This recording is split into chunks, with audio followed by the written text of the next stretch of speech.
بسم اللہ الرحمن الرحیم۔ ایک بار پھر ہم آپ کا استقبال کرتے ہیں کیجئے سوال پروگرام میں، اور تعزیت کے ساتھ ہمارے اپنے اس دوسری نشست کے پہلے کال کو بھی شامل کرتے ہیں۔ السلام علیکم ورحمۃ اللہ۔ السلام علیکم ورحمۃ اللہ۔ چلیے کالر ہمارے چلے گئے ہیں، کوئی بات نہیں ہے، ہم منتظر ہوں گے۔ جواب کی طرف بھی چلتے ہیں ساتھ ساتھ۔ ایک مومنہ نے سوال کیا کہ 9 ذی الحجہ کے جو اعمال ہیں وہ کیا ہم اپنی جس جگہ پر ہوتے ہیں اس کی تاریخ کے مطابق کریں یا پھر سعودی عرب میں جو تاریخ ہے ایک دن آگے اس کے مطابق کریں؟ جواب یہ ہے کہ آپ اپنی جگہ پر جو کیلنڈر میں تاریخ بتائی گئی ہے اس کے مطابق آپ اعمال کریں، یہ نہ دیکھیں کہ سعودی عرب میں کیا ہو رہا ہے۔ وہ جو بیچارے سعودی عرب میں مسلمان دنیا بھر سے جاتے ہیں، چونکہ ان کے اختیار میں حکومت نہیں ہے، وہ مجبور ہیں، لہٰذا ان کے لیے حج کے جتنے اعمال ہیں ان کی تاریخوں کے مطابق وہ صحیح بھی ہیں، اور وہ چونکہ اپنے اختیار میں وہ چیز نہیں ہے، اس لیے اللہ سبحانہ تعالیٰ جس طرح سے بھی وہاں ہوگا وہ اس کو قبول فرما لے گا۔ لیکن آپ آزاد ہیں، اپنے اپنے ملک میں جس جگہ پہ بھی ہوں گے، آپ اصلی تاریخیں جو آپ کے اپنے ملک کے مطابق ہوں گی ان تاریخوں کے مطابق اعمال انجام دیں گے، اور عید کے بھی جو فرائض ہیں وہ بھی اسی طرح سے پورے کریں گے۔ کالر کو شامل کرتے ہیں۔ السلام علیکم ورحمۃ اللہ۔ السلام علیکم ورحمۃ اللہ۔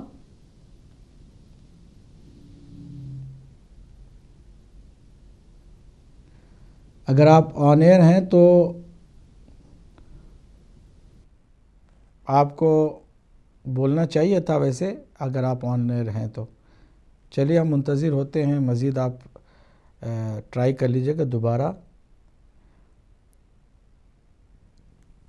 ہماری بہن فضہ نے انگریزی میں برمنگھم سے پوچھا کہ غیبت اور بہتان میں کیا فرق ہے اور پھر ان کی سزا کیا ہے۔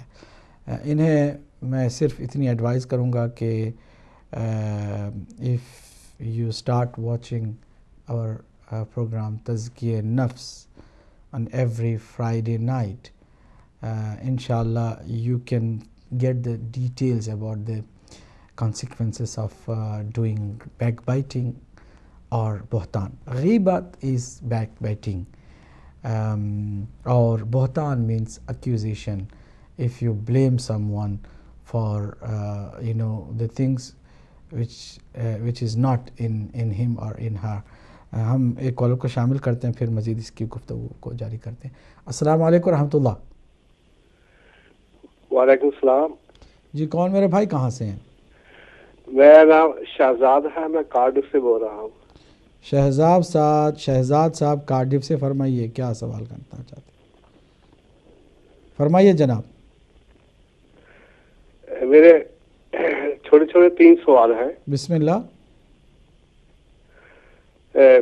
پہلا تو یہ سوال ہے کہ اگر 3 آدمی باہمی طور پر 3 قربانیاں کرنی چاہیں تو 2 قربانیاں وہ پاکستان میں کریں اور 1 قربانی یہاں کرے، تو کیا یہاں جو قربانی کرے وہ اس کا سارا گوشت جو ہے وہ گھر میں رکھ سکتا ہے؟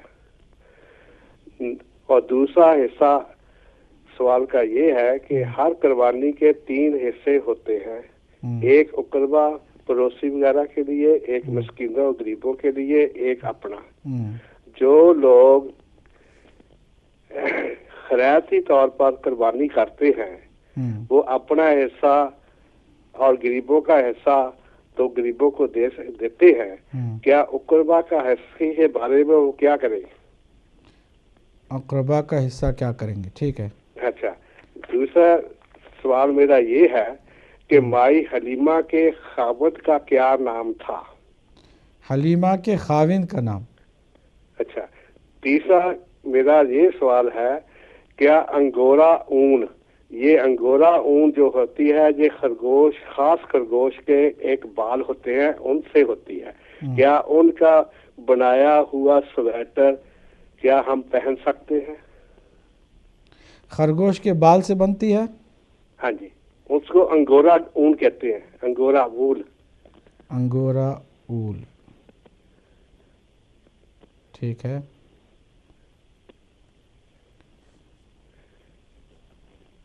ٹھیک ہے جناب، یہی میرے سوال ہے، انتظار کریں، مہربانی، جزاک اللہ، شکریہ۔ جزاک اللہ۔ میرے خیال میں 3 کی جگہ پہ آپ نے کافی کر دیا سوال، کوئی بات نہیں، ہم اس کو ایڈریس کریں گے۔ اگلے کال کو شامل کرتے ہیں۔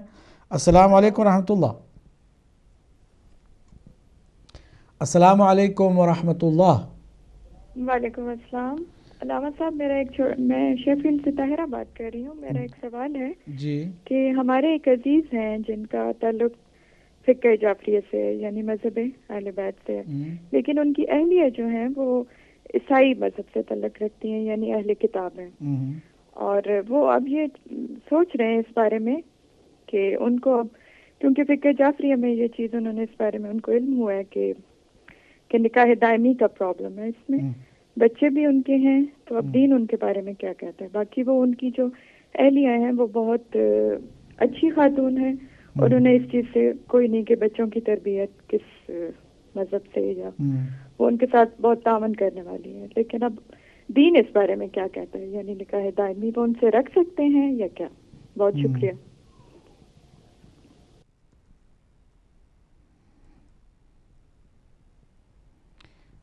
چلیے اگلے کال کو بھی شامل کرتے ہیں اگر ہیں تو۔ اچھا، جب تک کہ کوئی کال نہیں آتی ہم مزید آگے بڑھاتے ہیں بات کو۔ Sister Faiza from Birmingham, she ask about غیبہ اینڈ بہتان۔ غیبہ means back biting, talking about something wrong which is already exist in her or in him، جو کچھ حقیقت میں موجود ہے اسی بات کا اس کے پیٹھ پیچھے ذکر کرنا کہ اگر سامنے کریں تو وہ ناراض ہو جائے۔ مثلا اس کی ایک آنکھ مثلا چھوٹی ہے، لنگڑی ہے، ڈیزیبلڈ ہے، یا بول نہیں سکتی ہے یا بول نہیں سکتا ہے، کوئی ایسی پرابلم ہے کہ جو آلریڈی ہے، کوئی الگ سے غیر حقیقی بات نہیں بتائی جا رہی، لیکن چونکہ اس کے پیٹھ پیچھے اس کی بات کی جا رہی ہے، یہ بیک بائٹنگ ہے، اینڈ اٹ از حرام، and it is considered as a great sin, major sin. اس کی وجہ یہ کہ اس میں رائٹ آف اللہ سبحانہ و تعالیٰ بھی ڈسٹرائے ہوتا ہے، اور رائٹ آف پبلک بھی جو ہے وہ ڈسٹرائے ہوتا ہے۔ انسان کا جو دوسرے کا حقوق ہیں وہ بھی پامال ہوتے ہیں، اور اللہ نے ایک حکم دیا تھا کہ یہ نہ کرو، لا یغتب بعضکم بعضا، تم ایک دوسرے کی بیک بائٹنگ نہ کرو۔ اللہ کے حکم کے خلاف کر رہیں گے تو پھر یہ حرام ہے، تو اللہ کا حق بھی ضائع ہو رہا ہے اور بندوں کا حق بھی ضائع ہو رہا ہے، اس لیے یہ میجر سن ہے۔ اس سے بھی بڑا گناہ یہ ہے کہ بہتان لگائی جائے۔ بہتان کا مطلب ہے کسی کو اکیوز کرنا، ایک ایسی چیز کی تہمت لگانا کہ جو اس کے اندر موجود نہیں ہے۔ نعوذ باللہ کہنا کہ فلاں آدمی نے فلاں حرکت کی جبکہ اس نے وہ نہیں کی تھی، چوری کی فلاں نے، یا شراب پیا فلاں نے، فلاں نے زنا کیا، اس طرح کی تہمت لگانا غیبت سے بھی زیادہ گناہ ہے، اور اس کی سزا اتنی ہے کہ اگر جس پر تہمت لگائی ہے وہ معاف نہ کرے تو ہرگز وہ جنت کی خوشبو بھی سونگھ نہیں سکتا۔ اگر کسی پر کسی نے تہمت لگائی، الزام لگایا، اور پھر اس الزام کے لگانے کے بعد جس پر الزام لگایا ہے اس سے معافی نہیں مانگی اور اس نے معاف نہیں کیا، تو یقیناً 100% وہ جہنم میں جائے گا اور جنت میں ہرگز نہیں جا سکے گا۔ یہ اس کی خطرناک سزا ہے جو اللہ نے مقرر فرمائی ہے۔ ہم چاہیں گے کہ سلسلے کو آگے بڑھائیں، اگر کوئی کالر ہیں تو ان کو بھی شامل کریں گے، اگر کوئی کالر نہیں ہے تو ہم آگے بڑھتے ہیں۔ ایک اور مومنہ نے سٹوک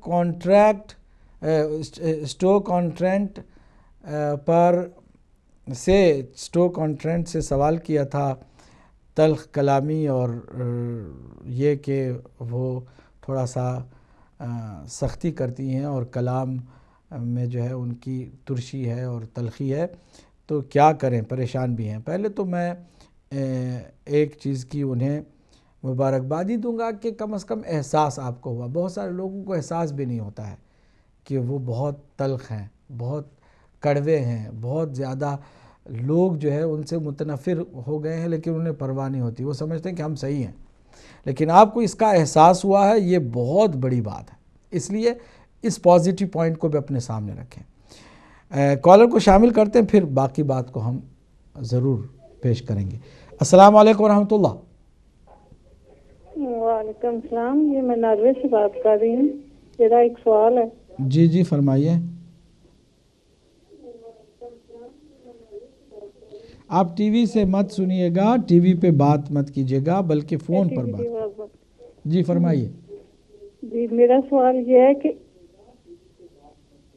اب ٹی وی سے ہی سن رہی ہیں، ابھی کیا کریں؟ جی میرا سوال یہ ہے کہ ایک ہوتی ہے غیبت اور ایک ہوتی ہے شکایت۔ شکایت اور غیبت میں کیا فرق ہے؟ اسکائی غیبت اور شکایت میں کیا فرق ہے؟ ایک بندے کو کسی سے شکایت ہے، وہ شکایت کر رہا ہے، تو غیبت اور شکایت میں کیسے ہم کر سکتے ہیں؟ جی شکایت وہی اپنی زبان میں شکایت کہتے ہیں، وہی غیبت ہی ہے۔ اگر پیٹھ پیچھے ہو تو شکایت، اگر پیٹھ پیچھے بھی ہوگی اسی کو غیبت کہتے ہیں۔ لیکن اگر سامنے کسی کے منہ پہ کوئی شکوہ کرے، کوئی گلہ کرے تو وہ شکایت ہے، جو غیبت نہیں ہے، جو منہ پہ ہو رہی ہے۔ لیکن پیٹھ پیچھے ہوگی تو پھر وہی شکایت غیبت بھی ہوگی۔ شکریہ آپ کا، اللہ آپ کو جزائے خیر دے۔ میں نے چونکہ مختصر سوال تھا، جواب میں نے دے دیا ہے۔ اگلے کال کو شامل کرتے ہیں۔ السلام علیکم ورحمۃ اللہ۔ السلام علیکم ورحمۃ اللہ۔ السلام علیکم مولانا صاحب۔ وعلیکم السلام ورحمۃ اللہ۔ کون بہن کہاں سے؟ مولانا صاحب میں نے پوچھا، کچھ میڈیسن سے لکھا ہوتا ہے ناٹ فار ویجیٹیرین، جس طرح کارڈ لیور آئلز ہیں اور کچھ ان کی اچھی وائٹامنس میں وہ چیز آتی ہے فوڈ سپلیمنٹ میں، تو ان کا جو شیل بنا ہوا ہوتا ہے وہ شاید آئی ڈونٹ نو لکھا ہوتا ہے انگریڈینٹس میں جیلاٹین ٹائپ، تو وہ ایز اے میڈیسن انسان استعمال کر سکتا ہے کہ یا کہ وہ منع ہے؟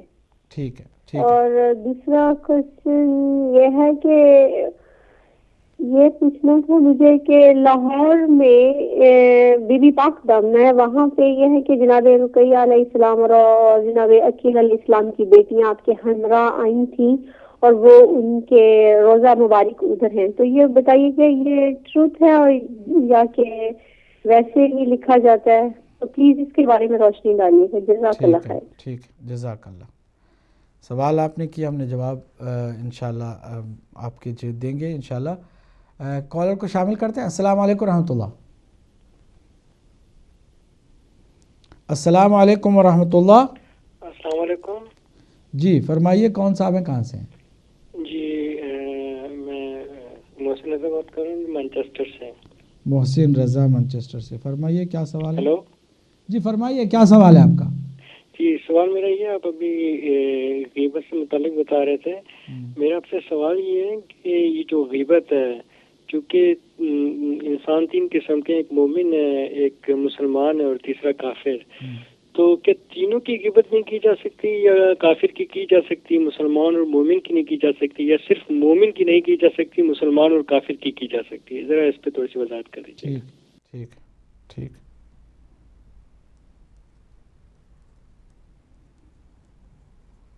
چلیے، بہت عمدہ سوال ہے، سوالات آتے رہیں گے اور ہم جواب دیتے رہیں گے۔ تو تلخ کلامی کی اگر کسی کو عادت سی ہو گئی ہے اور خدا نخواستہ کڑوا پن ان کے اندر آ گیا ہے، کسی سے بات کریں تو چڑچڑا رہے ہیں، یا پھر فوراً جو ہے وہ ان پر برس جاتے ہیں یا برس جاتی ہیں، جیسا کہ ہماری ایک بہن نے اپنی اس مشکل کے بارے میں بتایا اور پوچھا کہ کیا کیا جائے۔ سب سے پہلے احساس ہے، اس احساس کو آپ زندہ رکھیے۔ اگر ہمیں معلوم ہو کہ ہم کیا ہیں تو اس کا علاج بھی آسان ہو جاتا ہے۔ کالر کو شامل کرتے ہیں۔ السلام علیکم ورحمۃ اللہ۔ وعلیکم السلام مرشد صاحب۔ بسم اللہ سید علی جان شاہ صاحب، بسم اللہ۔ ہزار بار بسم اللہ سید آپ کو۔ شکریہ سرکار آپ نے بہت ہی مناسب جواب دیا۔ جی واقعی بات یہی ہے کہ یہ مطلب مخلوق کے ہی کے متعلق ہے۔ جی تو جب انسان یا کوئی بھی مخلوق ہے جب ہر طرف سے مایوس ہو جاتی ہے تو پھر آخر میں وہی اسی کی ذات بے شک مخلوق کے لیے۔ جی تو سرکار میرا سوال آپ سے یہ ہے کہ خدا تعالیٰ فرماتا ہے کہ پاک ہے وہ ذات جس نے دانے کو شگافتہ کیا، اور حضرت امام محمد باقر علیہ السلام کو باقر العلوم کہا گیا کہ جنہوں نے علوم کو شگافتہ کیا. جی. تو یہ ان دونوں باتوں کا آپس میں کیا ربط ہے؟ جزاک اللہ. جزاک اللہ. اور کوئی سوال ہے؟ اور دوسرا سوال میرا یہ ہے کہ جیسے یہ کہا جاتا ہے کہ اللہ تعالیٰ کی ذات صرف نیکی کی خالق ہے، شر اس نے خلق نہیں کیا. اور جیسے سورہ فلق میں آتا ہے کہ میں پناہ مانگتا ہوں اللہ کی ہر اس چیز کے شر سے کہ جو اس نے پیدا کی. جی. تو جو اگر اس نے جو چیز پیدا کی ہے اس چیز میں شر ہے، اس کے شر سے انسان پناہ مانگتا ہے، تو کیا یہ شر پھر اس کی خلقت میں نہیں آتا؟ ٹھیک. اور دوسرا، جیسے میں اس کی مثال ایک اور دے دوں کہ ایک انسان ہے، وہ ایک چیز ایجاد کرتا ہے انسانوں کے فائدے کے لیے. اگر اس سے کوئی انسان سے کوئی برا کام لیتا ہے یا اس کو غلط طریقے سے استعمال کرتا ہے، تو کیا یہ اس انسان کا قصور ہے جس نے فائدے کے لیے ایجاد کیا تھا، یا اس بندے کا قصور ہوگا جس نے اس کو غلط استعمال کیا؟ جی جی بالکل شکریہ. جزاک اللہ. جزاک اللہ. بہت عمدہ سوال ہیں، اور اگر اور مزید سوال ہیں تو ہم آپ کے سوال لیں گے. کال کو شامل کرتے ہیں. السلام علیکم ورحمۃ اللہ. وعلیکم السلام. میں انیس حیدر بات کر رہا ہوں. جناب انیس حیدر صاحب فرمائیے. وعلیکم السلام. انیس حیدر بات کر رہا ہوں نیو یارک سے. جی فرمائیے. ہلو.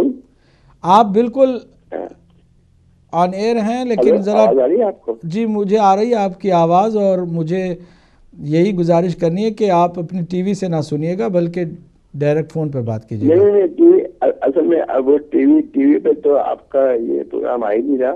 اچھا. کیا مسئلہ ہو گیا ہے؟ اس میں تو انٹرنیٹ ابھی کھولا تھا تو بڑی مشکل سے لگا. اچھا. تو میں تو پریشان ہو گیا. میں نے کہا یہ اتنا اچھا پروگرام میں آج مس ہو گیا. نہیں انشاءاللہ یہ معلوم کرنا تھا قبلہ. ظاہر ہے آپ نے اتنے اچھے سوالات کے بڑے اچھے جوابات دیے ہیں. یہ محال عقلی اور محال عادی میں کیا فرق ہے؟ یہ عقل سے جو چیز تسلیم کی جائے وہ ہے یا اس کے کوئی اور مفہوم نکالتے ہیں؟ ٹھیک ہے. جزاک اللہ. جی میں آپ کے سوال کو میں نے نوٹ کر لیا. آپ کا بالکل معقول سوال ہے، میں نے نوٹ کر لیا اسے. اچھا، بہت بہت شکریہ. جزاک اللہ. انیس حیدر صاحب نیو یارک سے تھے. جادو باکس کا کوئی پرابلم ہوا، انشاءاللہ اس کو بھی انشاءاللہ جلد سے جلد حل کرنے کی کوشش کریں گے. اگلے کال کو شامل کرتے ہیں. السلام علیکم ورحمۃ اللہ. السلام علیکم قبلہ. وعلیکم السلام ورحمۃ اللہ. قبلہ میں آغا حسین ساؤتھ ہال سے بول رہا ہوں. جناب آغا حسین صاحب فرمائیے. قبلہ ایک سوال تھا اپنے نالج کے لیے کہ اگر کسی کی شادی ہوئی ہو اور انگلش ڈائیورس ہو جائے اور اسلامی ڈائیورس نہ اس کی ہوئی ہو تو اس کے متعلق تھوڑا سا بریف کر دیں. ڈیورس ہوئی ہے انگلش مگر اسلامی نہیں ہوئی ہے. ٹھیک ہے. کالر ہم فی الحال لیں گے بھی نہیں کوئی کال فی الحال جب تک کہ جی ہاں ہم جواب کی طرف چلتے ہیں. اور یہ ہماری مومنہ نے جو سوال کیا شاید بہت سارے لوگوں کے لیے بھی یہ بہت مفید جواب ہوگا. جو ایک ہماری بہن کی طرف سے سوال آیا کہ تلخ کلامی اور سختی ترشی زبان میں ایسے کہ لوگ جو ہے وہ بھاگتے ہیں، ملنا نہیں چاہتے کہ یہ پتہ نہیں کیا کہہ دے اور کب کس طرح کی بے عزتی کسی کی کر دے.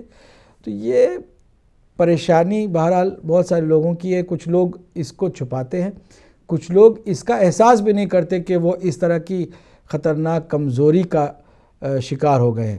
سمجھتے ہیں کہ ہم بالکل صحیح ہیں، ہم حق بولتے ہیں جی، ہمیں کوئی پرواہ نہیں ہے، لوگوں کو کیسے لگے گا ہمیں اس کی کوئی پرواہ نہیں ہے. بابا حق بھی اتنا کڑوا بنا کے پیش نہ کرو، حق کو بھی اس کے اچھے انداز سے پیش کرنے کی ضرورت ہے. جادلہم باللتی ہی احسن. اللہ سبحانہ وتعالیٰ فرماتا ہے کہ اگر دشمن کے ساتھ بھی اپنے حق بات کو بیان کرو تو بہترین انداز کو اپنا کر کے پیش کرو. یہ نہیں کہ بالکل ہی لوز ٹنگ ہو جائے اور لوز لینگویج یوز ہونے لگ جائے. تو ہمیں اس کا علاج کرنا چاہیے. علاج کیا ہے؟ ہماری اس بہن کی خدمت میں ہم جو جواب پیش کر رہے ہیں وہ تمام کے لیے بھی ہے. پہلا جو کام ہے انہوں نے اس کام کو انجام دے لیا ہے کہ احساس ہو گیا. جن لوگوں کو احساس نہیں ہوا وہ پہلے اس مرحلے پر آ جائیں کہ احساس کریں کہ واقعاً بھی وہ تلخ بولتے ہیں اور تلخ زبان ہے ان کی, زہریلی زبان ہے اور کڑک الفاظ استعمال کرتے ہیں کسی کے لیے, تو احساس ہو جائے پہلے. دوسرا مرحلہ یہ کہ جہاں چند لوگ جمع ہوں اور یہ عادت اس کو ختم کرنا ہو تو زبان کو اپنی لگام دے دیں, کنٹرول کریں. نیت کر لیں اندر سے ہی کہ میں اب لوگ آ گئے ہیں تو کم سے کم بولوں گا یا بولوں گی, اور بالکل نپی تلی گفتگو کروں گی یا کروں گا. ہماری بہن نے پوچھا ہے اس لیے عرض کر رہا ہوں. اگر زبان کنٹرول میں آ جائے تو یہ مسئلہ خود بخود حل ہو جائے گا. اور تیسرا کام, کبھی کبھی انسان اس لیے بھی غلطیوں پہ غلطیاں کر جاتا ہے کہ کوئی بتانے والا نہیں ہوتا ہے.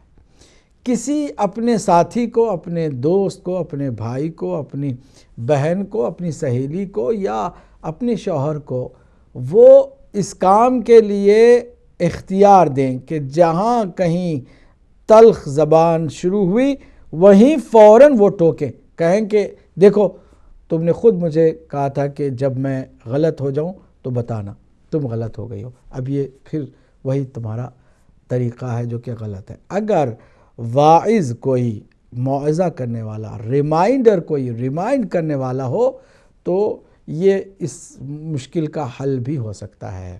یہ 3 مراحل ہیں. ان 3 مرحلوں کے بعد جو فائنل مرحلہ ہے وہ دعا کا ہے. دعا اللہ کی بارگاہ میں آپ کرتے رہیں, ہم کرتے رہیں. اللہ ہماری زبان کے شر سے لوگوں کو محفوظ رکھے اور ہمیں تلخ زبانی کے بجائے شیرین زبانی اختیار کرنے کی توفیق دے. اللہ سے توفیق مانگیں, دعا کریں. اپنی زبان میں بھی دعا کر سکتے ہیں. لوگ اکثر جو ہے وہ عربی ہی کی دعا کے پیچھے ہوتے ہیں کہ کوئی دعا دے عربی میں تاکہ ہم اس کا ورد کریں. نہیں, آپ اپنی زبان میں کریں گے وہ زیادہ اللہ سبحانہ تعالیٰ کی بارگاہ میں قبول ہوگی, کیونکہ آپ وہ بات سمجھ کر دل سے کر رہی ہوتی ہیں جو اپنی زبان میں کر رہی ہوتی ہیں. مگر یہ کہ آپ کوئی ورد چاہتے ہوں, اس کے لیے بہترین ورد اللہ سبحانہ تعالیٰ کے ناموں میں سے ایک نام ہے رؤوف. یا رؤوف ہو, یا رؤوف ہو, یا رؤوف, یا ودود ہو, یا ودود ہو, یا ودود. یہ 2 نام ہیں. ان 2 ناموں کا ورد بھی ساتھ ساتھ کرتے رہیں. اے مہربان پروردگار جو رأفت والا ہے, پیار والا ہے, محبت والا ہے. اور پھر یا ودود, محبت کو پالنے والا, پیدا کرنے والا, اس کو آگے بڑھانے والا, پروان چڑھانے والا بھی اللہ کی ذات ہے. تو اللہ سبحانہ تعالیٰ کے ان 2 ناموں کا ورد کریں تو یقیناً یہ جو تلخ کلامی کی جو بیماری ہے اس سے چھٹکارا مل سکتا ہے. میں خلاصہ کر کے جلدی اس نسخے کو دوبارہ دہرا دوں. پہلا نسخہ یہ کہ احساس ہو کہ یہ کام غلط ہے. جن کا احساس ہے وہ پہلے مرحلے میں کامیاب ہیں, جن کو احساس نہیں ہے وہ احساس کریں. دوسرا مرحلہ یہ کہ زبان کو اپنی کنٹرول کریں. پہلے سے ہی ارادہ کر لیں کہ جب کوئی ہمارے ساتھ گفتگو کرے گا تو کم سے کم بولیں گے اور صحیح بولیں گے, نپی تلی گفتگو کریں گے. تیسرا مرحلہ یہ کہ کسی کو ریمائنڈر کے طور پر رکھیں تاکہ غلط زبان استعمال ہوتے ہی کوئی ہمیں ٹوکنے والے کو, ریمائنڈ کرانے والے کو مقرر کریں. چوتھا مرحلہ یہ کہ دعا اللہ کی بارگاہ میں کرتے رہیں اس بیماری سے نجات پانے کے لیے, اور دعا میں جو ورد ہے یا رؤوف ہو یا ودود ہو, اس ورد کو جاری رکھیں تاکہ اللہ سبحانہ تعالیٰ ہمیں تلخ کلام بننے کے بجائے شیرین زبان بنا دے. اور ہم ایسا ہو سکتے ہیں, اس میں کوئی مشکل نہیں ہے, صرف ارادے کی ضرورت ہے. ایک اور مومنہ نے سوال کیا کہ جی ہم مختصر وقفے کے لیے دوبارہ جا رہے ہیں ناظرین, پھر ہم ہوں گے اور آپ بہت جلد ہم آپ کی خدمت میں حاضر ہوں گے انشاءاللہ المستعان.